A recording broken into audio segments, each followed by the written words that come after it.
Let's meet two amazing Stanford University students, Jasmine Nguyen and Katelin Zhou, who are founders of Diversify Our Narrative, a student-led initiative that petitions school boards nationally, and whose mission is to expand their current outdated curriculums and textbooks in the belief that public schools not only have the capacity, but also the obligation to better educate students on race and diversity issues. They are empowering our youth in advocating for changes in our educational curriculum's approach to racial diversity and anti-racism that is not being taught in classrooms. We started Diversify Our Narrative, me and my really close friend Katelin, when we were discussing our own respective histories and how when we looked into the school system, we realized that we'd never really been taught a lot of the things that we'd started to become educated about during Black Lives Matter. The core of Dawn is to basically just provide more literature that is more diverse. When we reshape and diversify the narrative, we're able to create a political education that serves marginalized communities. I think personally I had a pretty good childhood growing up, but there was one thing that I was always really conscious of, which was my race and my ethnic identity and background. I think that growing up, I was surrounded by a predominantly white neighborhood as well. And so because of that, I was often questioning my own beauty standards, how I looked, how my culture was different. And so I think that was always something I'd kind of known about, but never really was able to express or really touch upon.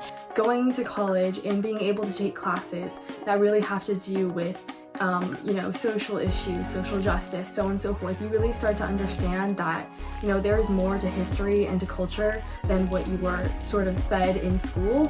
I think we have a tendency to just sort of assume that whatever we are being taught in the status quo is exactly, the complete history, the full history. And you see that's really far from the case. We met when we were juniors in high school. And basically what it was I was new to this organization, the Junior State of America, because I had heard about it from a summer program that I did prior. And basically Katelin was already involved for many a year. She'd been involved since her freshman year. All of our education when it came to learning about BIPOC individuals really happened in college. And very little of that happened actually within high schools. I think for me personally, within my own high school, with all the English books that we read, only one of them was by and about a person of color. Our mission is to increase the number of diverse and anti-racist texts in schools alongside other efforts that try to include more voices of color, specifically in the educational system. I would say that's the most succinct way to go ahead and put it. We've amassed a really large social media following, and so we have over 187,000 followers on Instagram, which is super duper unprecedented, but also extremely cool because we never really thought that we would be able to have that much influence when it comes to educating people about social issues and racial justice on social media. So that's been really awesome. We have over 800 chapters nationwide. We have over 5,000 organizers interspersed, and so those are all high school and college students pushing for Diversify Our Narrative within their respective local chapters. And we also have created a lot of different board resolutions. A lot of our chapters have passed these new policies that either allocate funding for BIPOC books within their school districts. They implement DEI committees at their school to really address issues of racial justice, so on and so forth. It's been incredible. And I think the last thing that really comes to mind, because there's just so many things that our team has been up to, is we have a National Curriculum Council, and they've done a lot of work on creating a bunch of resources for educators throughout the country on anti-racist teaching practices. I think that's something I felt really heavily growing up, was that Asian Americans usually aren't seen in the political or activist sphere. There is the model minority myth, of course, that groups us all together as doctors or engineers. And I think it's very rare for people to see strong Asian American leaders, especially Asian American women or non-binary folks. Having grown up with the American education system, I never really saw myself reflected in spheres of change.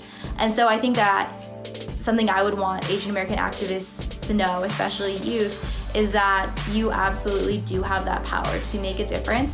there is a deep and rich history of Asian American activism specifically. And just because those stories aren't being told doesn't mean they don't exist.